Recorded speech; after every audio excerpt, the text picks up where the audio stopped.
Here's how to stay alive longer so you can enjoy Boost Mobile's unlimited plan with a price that never goes up. Do not mistake a wasp nest for a piñata. Stay alive and switch now at Boost Mobile. After 30 gigs, customers may experience lower speeds. Customers will pay $25 a month as long as they remain active on the Boost Mobile Unlimited plan. Have you ever been stuck on a weight loss plateau, trying everything and anything you can to lose that extra weight and reach peak health? We've all been there, but Noom's unlocked the secret to reaching the mountaintop.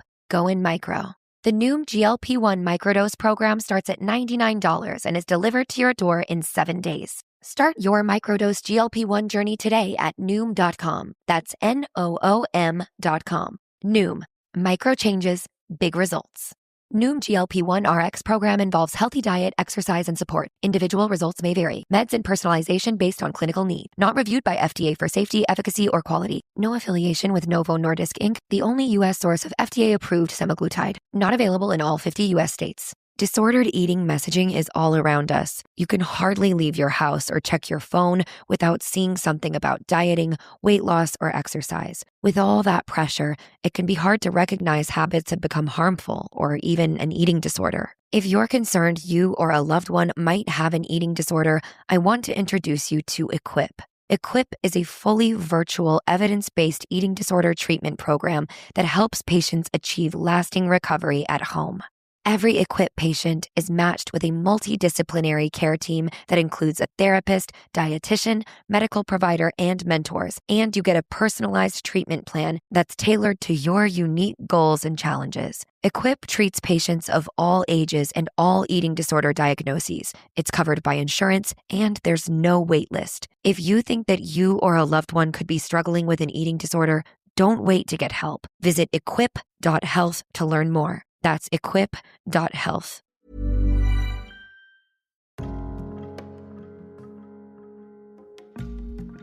Welcome back, everyone, to Mindful Mondays.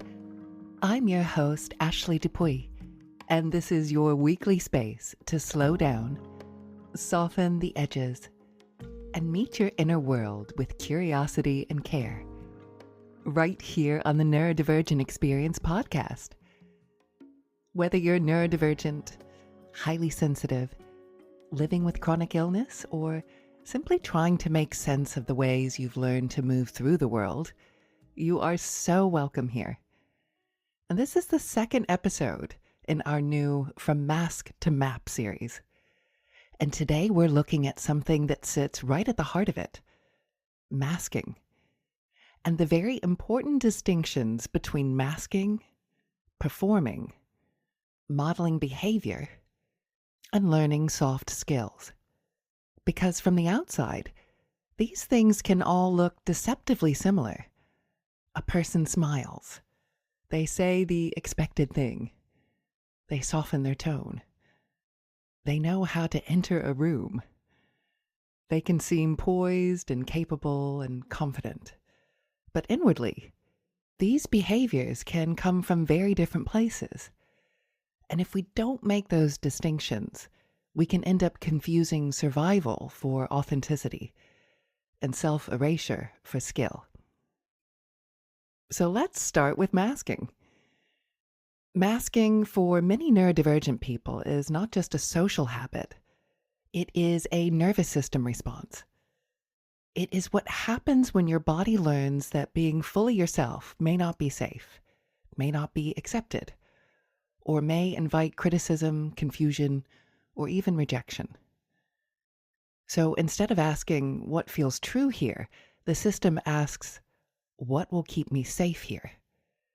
And this is a deeply intelligent question. Masking is, at its heart, nervous system-led adaptation. It is the body doing its best to help you belong and stay regulated and avoid harm in environments that may not have had enough room for your actual wiring. And for many late identified neurodivergent people, masking can become so normal that they don't realize they're doing it. They're praised for being good and easy, mature, sensible, helpful, even polished, when privately they're feeling tired and confused, disconnected, or strangely empty. The outside looks fine, and the inside is working very hard.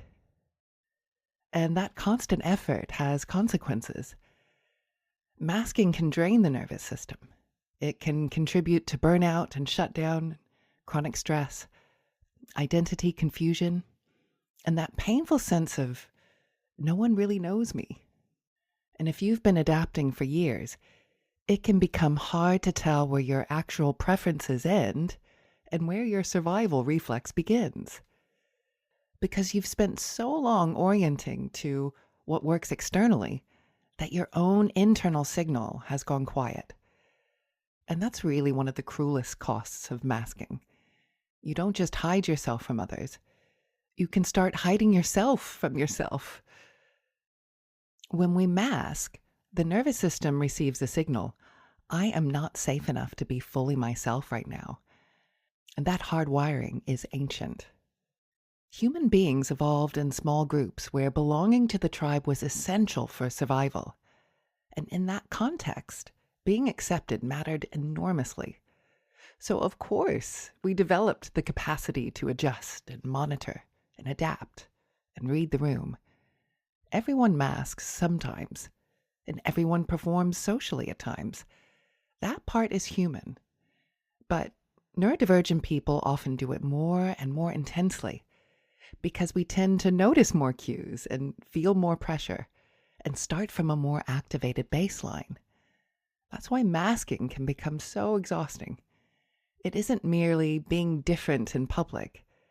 It is often a prolonged nervous system strategy for staying safe. Okay, so now let's look at performing. Performing can look similar to masking, but it often has a slightly different flavor. It is more explicitly approval-led. Where masking is just trying to fit in, performing is trying to impress. The question becomes, how do I secure acceptance? And what do I need to do to be admired or not judged? Performing can happen when someone has learned that being impressive is safer than being real. And it can also happen when we're trying to manage other people's reactions. We become polished and manageable and engaging. We know the role, we know the script. And there are times in life where performance is genuinely useful. There are roles and contexts and jobs where we do need to be a certain way. That is part of being human in society. But the important question is not whether performance exists. It's whether the performance is costing you your sense of self. Because there's a difference between using social awareness and using social performance as a disguise. And I think many people are rewarded for performance long before they notice what it's doing to their inner life. So if performance begins to replace presence, then something important has gone missing. The more we perform in order to be accepted, the more we risk building a life that looks coherent from the outside, while feeling increasingly fragmented within. Now, where things get really interesting is when we look at modeling behavior, because modeling behavior is something altogether different. Modeling behavior is not copying in the dead, disconnected sense. It's not fake, and it's not pretending to be someone else. It is the recognition of a living quality in another person that resonates, because in essence, it already exists in seed form within you. And this is something I talk about a lot with my clients. I'll often ask, who do you admire? Who inspires you?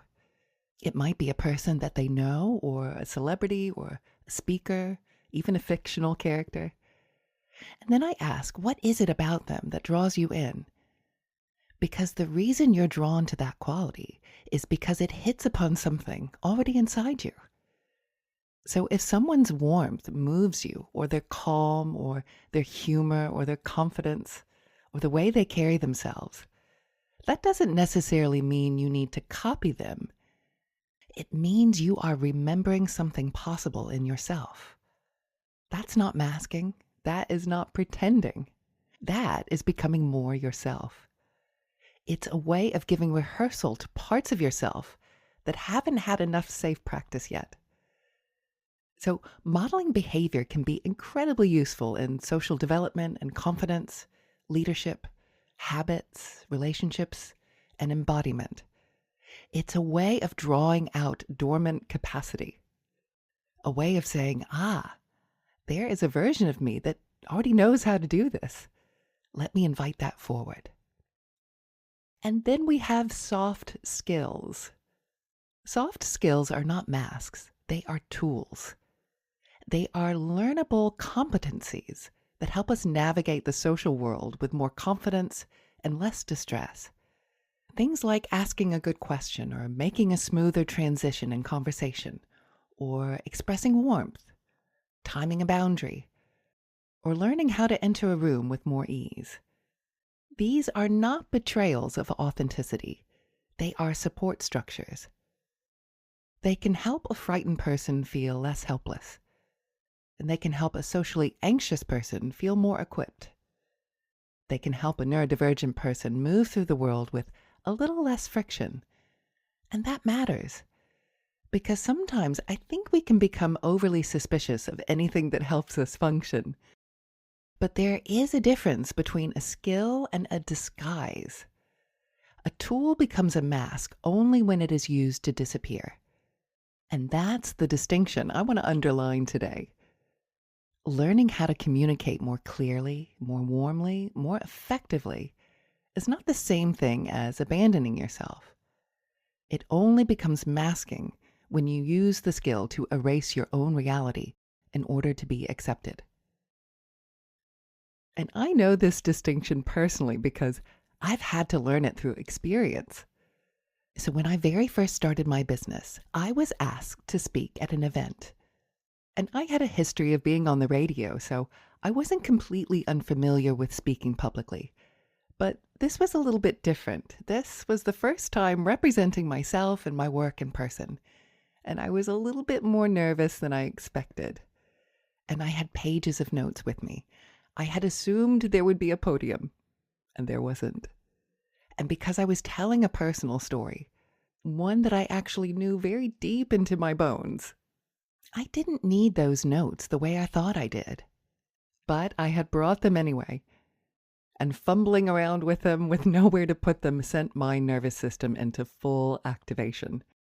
And the talk did not go as well as I had hoped. But it did give me something incredibly useful to learn. I didn't need to hide behind the paper. I needed to trust my own voice. And the next time I spoke, I did something different. I asked myself, when do I feel inspired by a speaker?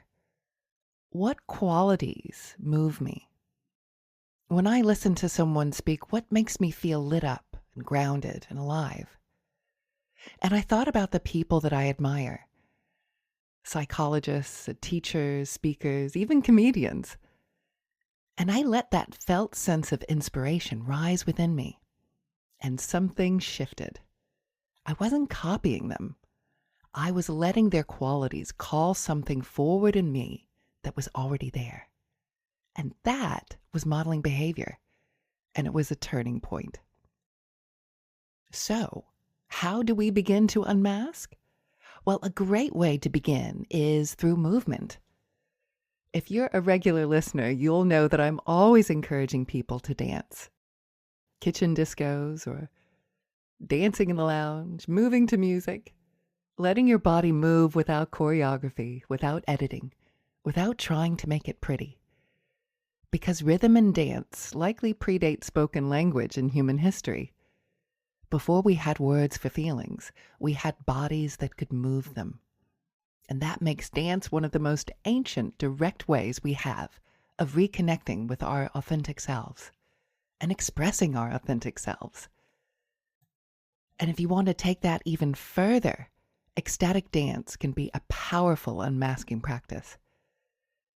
In ecstatic dance spaces, you are invited to move however your body wants to move. No one is judging your shape or your style of dancing. And you can unhook from performance and really let the body speak in its own language.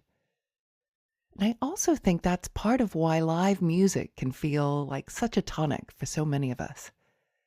At concerts and festivals, People are often dressing more boldly and dancing more freely, and singing more openly, showing themselves more fully. There is a shared permission in the room, a sense that you don't have to hold yourself quite so tightly. And that, too, is a kind of unmasking. So for this week's microdosing meaning, I want to offer a tiny experiment in unmasking through movement. Put on one song that you love and let yourself move in whatever way feels honest. No audience, no choreography, no correction. Just let the body lead for one song and notice what happens. Maybe you sway, maybe you bounce. Maybe you soften, maybe you laugh. Maybe you feel awkward at first and then a little more alive. And that is enough. Tiny experiments matter because they give the nervous system evidence that it can survive a little more truth. And that's how the map begins to emerge. So what does all of this mean for From Mask to Map? It means this work is not about rejecting all adaptation or all skill. It's about discernment.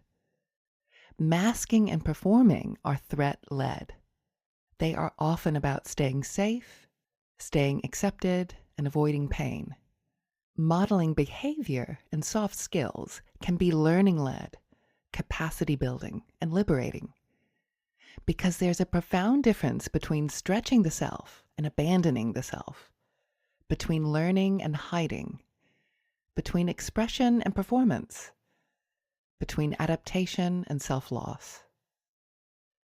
And I think many late-identified neurodivergent people have spent years inside this confusion.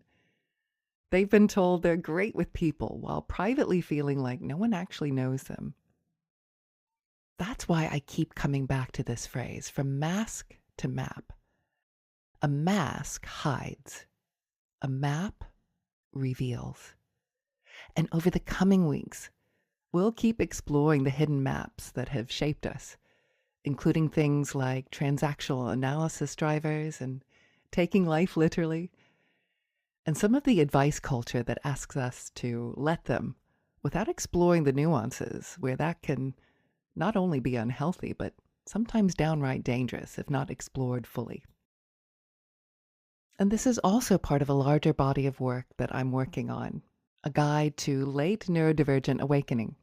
And I have just one space left in my one-to-one work. If you feel called to explore this work more deeply with me, now is your last chance as I'm bringing that one-to-one work to a close. And I'm also taking expressions of interest from my group coaching cohort, which will be starting in September. You can reach out through my website, integrativeiom.co.uk. And if you'd like to hear more on this theme, I recently filled in for Jordan on episode 101 of the Neurodivergent Experience podcast. Simon and I talk about the journey of unmasking as a neurodivergent adult. And before we move into today's guided practice, I want to leave you with this. You do not have to stop learning to be real. You do not have to stop growing to be authentic. But you may need to ask, am I using this skill to express more of who I am? Or am I using it to disappear? That question can change everything. So if you are currently driving or operating heavy machinery, please ensure to pause the recording now until you can safely come back into stillness.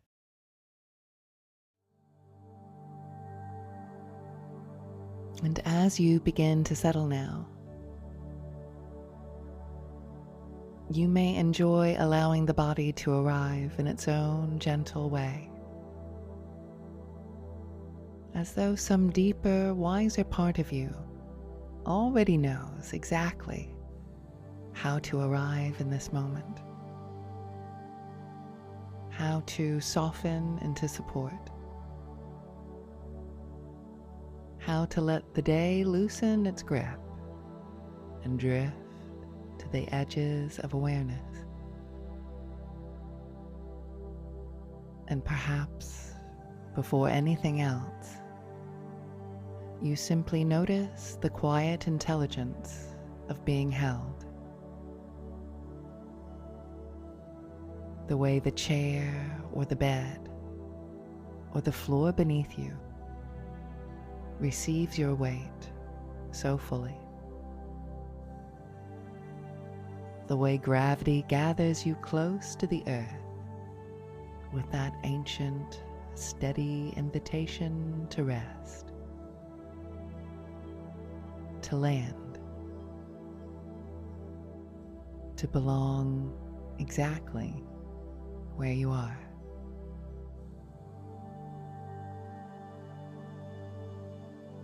And whenever you're ready, feel free to gently close your eyes and take a slow, easy breath in and a longer, softer breath out.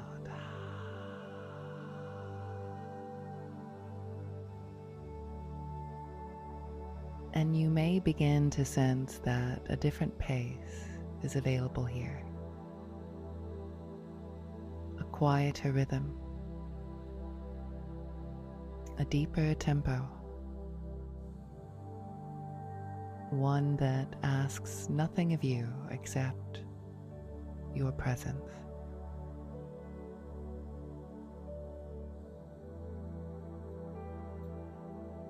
And as the breath moves, perhaps the shoulders remember how to unhook.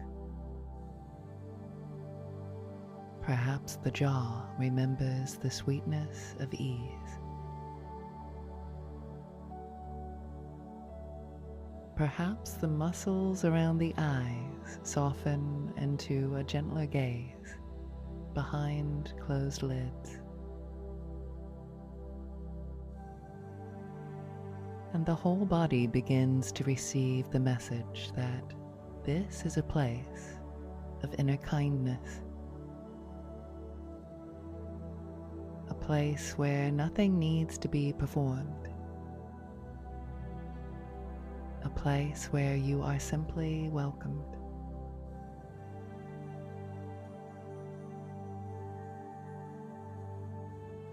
And as you rest here now, you may begin to imagine that you are standing at the threshold of a beautiful inner landscape. A place that feels somehow known, like a dream you may have brushed against before. A place that belongs to the deeper architecture of your psyche, where the symbolic and the personal meet.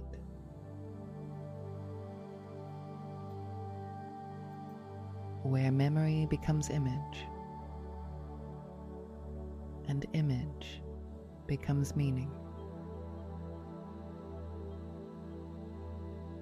And perhaps it is a meadow at the edge of evening, where the light is golden and long.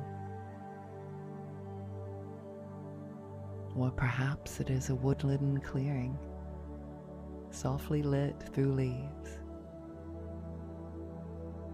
Whatever form it takes, it feels welcoming and safe enough for truth.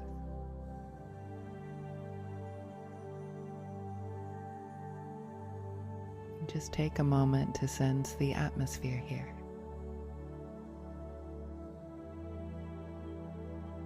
And the subtle feeling in the body as this place reveals itself to you.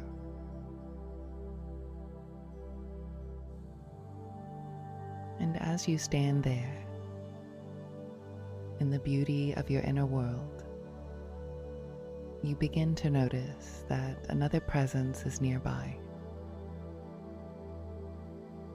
A younger self. A younger version of you, arriving with the softness and tenderness of memory. Not frozen in time, but living, breathing, carrying the emotional weather of another season of your life. And And you may notice the way they hold themselves, the expression on their face.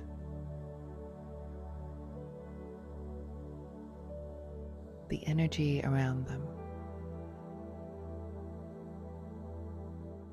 Perhaps something in their eyes or in their posture.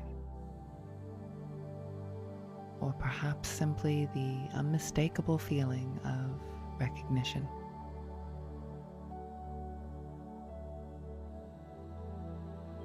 And as you look at this younger self,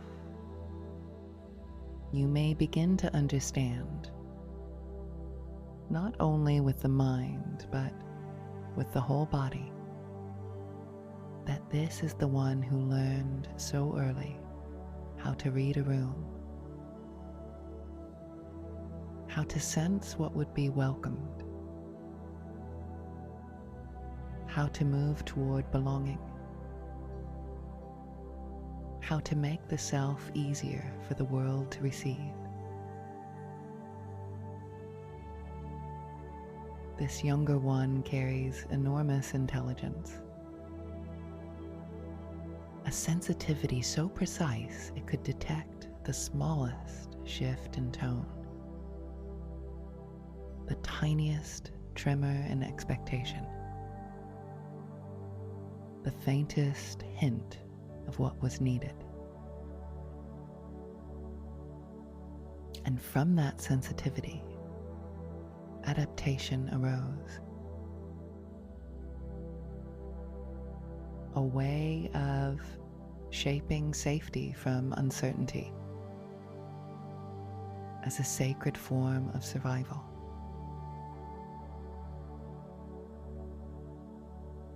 And you may see now how this younger self learned to soften their edges in certain places,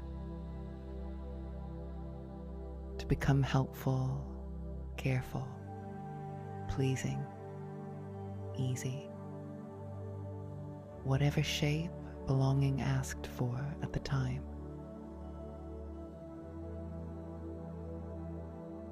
And as you stand with them, perhaps your heart opens around the sheer effort of it, the devotion of it, the love within that adaptation.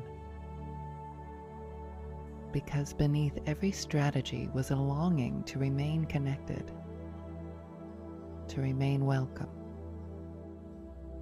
to remain inside the circle. And perhaps inwardly, you may offer this younger self a few simple words. Thank you. You learned beautifully. You protected so much. You carried great wisdom. And as those words move between you, perhaps you notice something softening in their face, something easing around the eyes, some gentle recognition that they are seen now, not only for what they endured, but for the quiet genius with which they endured it.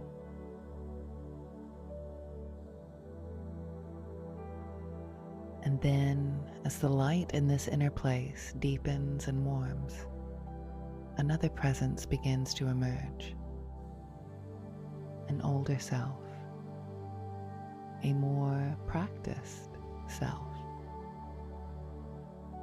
a self who learned the languages of the world, who found ways to move through conversations and rooms and expectations, who developed tools and timing and social grace and competence, who learned how to speak clearly and hold presence, ask and answer, navigate and manage.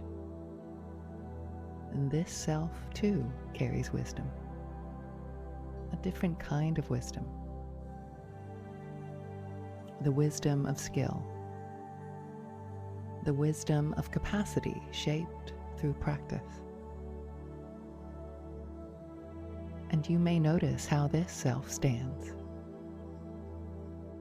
and how they breathe and the way they hold their body. Perhaps with steadiness and perhaps with the slight tiredness of someone who has carried much and carried it well. And as you look at this practiced self, perhaps you sense the dignity in what they learned, because this self learned how to function and how to communicate, how to move in the world with fluency. And this too is precious.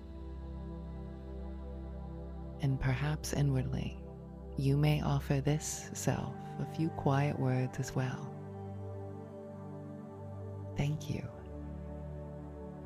You carried me forward. You gave me tools. You brought me skill. You learned what mattered. And as these words move through the space between you, perhaps there is another softening, a loosening, a sense that this self too is being met with honor rather than exhaustion.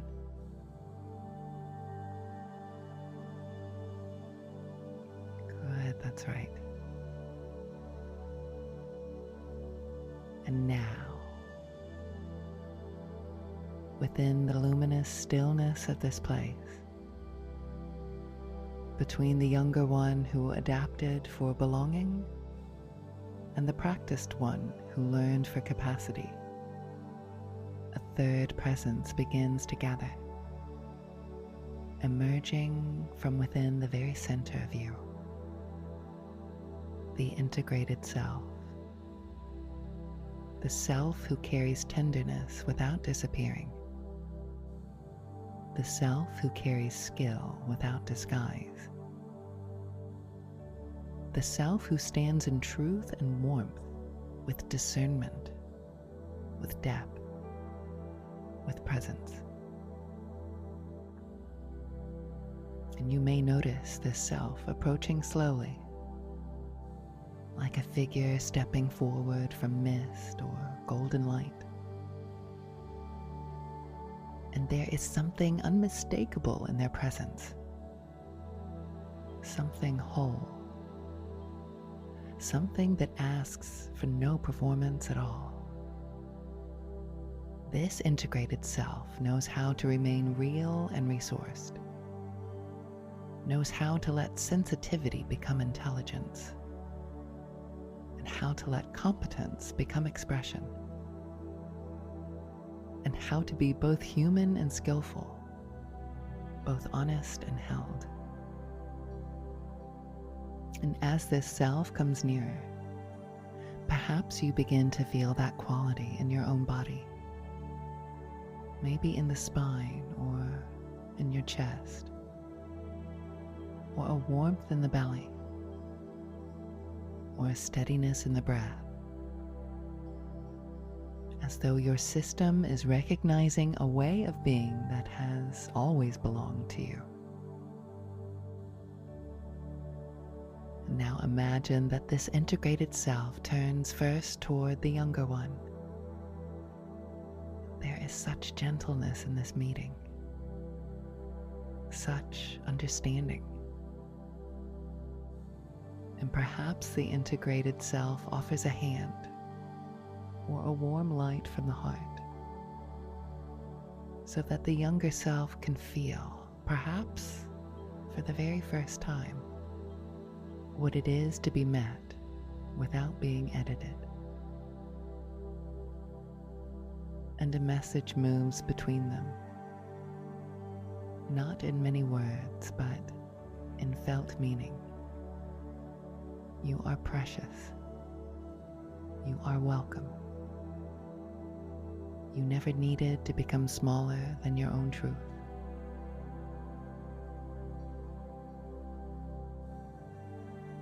And And then the integrated self turns toward the practiced one.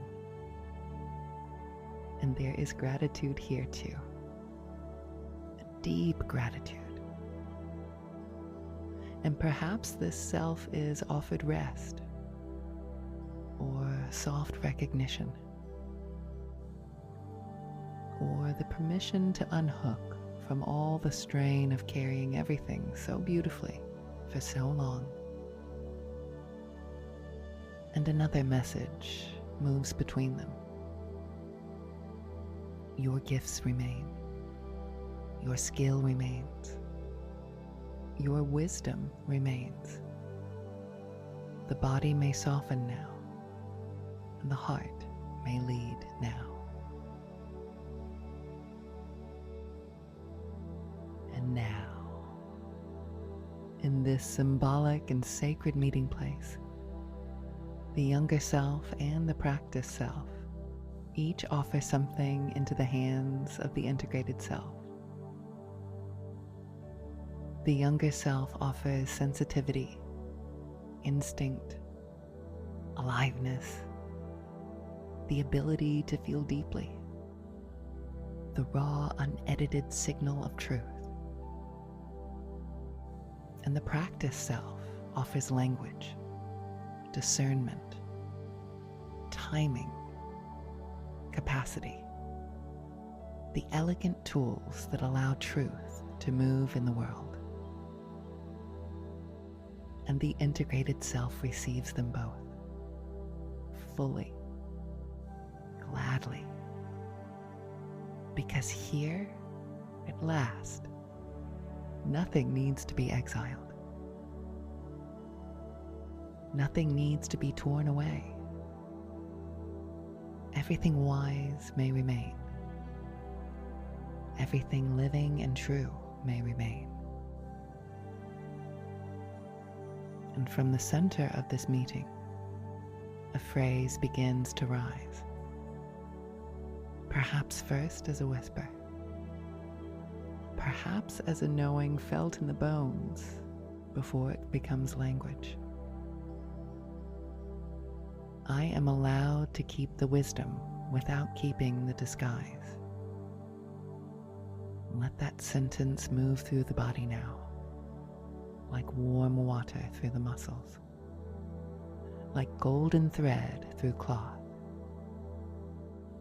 I am allowed to keep the wisdom without keeping the disguise. And again, I am allowed to keep the wisdom without keeping the disguise. And perhaps with each repetition, some deeper part of you understands a little more fully that nothing valuable is being lost here. Only the strain of carrying what no longer belongs. The wisdom remains, the tenderness, the skill, and the self remain.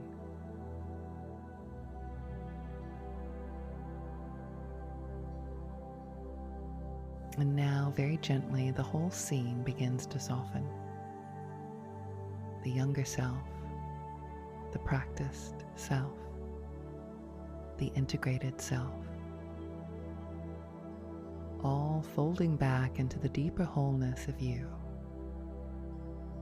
becoming one field again, one inner landscape, one psyche, one living map.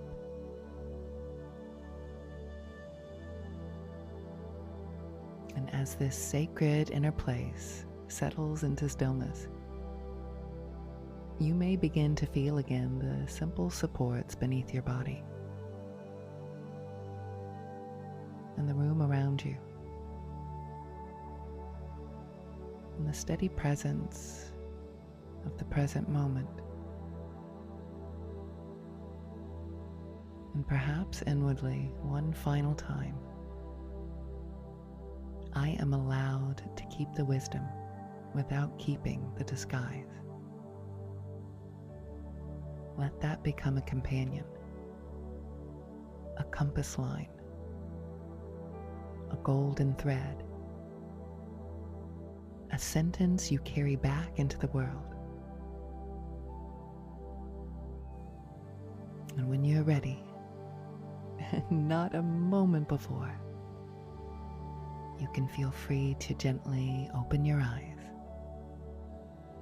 bringing with you the felt sense of what has just been remembered. That the wisdom may stay and the disguise may gently loosen. Thank you so much for joining me today. If today's episode resonated, you'll find more guided practices over on my Insight Timer channel. Just search for Ashley Dupuy. That's Dupuy. And if this From Mask to Map work is speaking to something in you and you'd like to explore it more deeply, you can get in touch through my website at integrativeiom.co.uk. And next week, we'll explore this new series with an episode on taking life literally, looking at neurodivergent brains and literalism, and why advice culture can sometimes be harmful, and how easily that can begin to distort our internal maps. Until then, take care of yourself, and remember, we're all just walking each other home.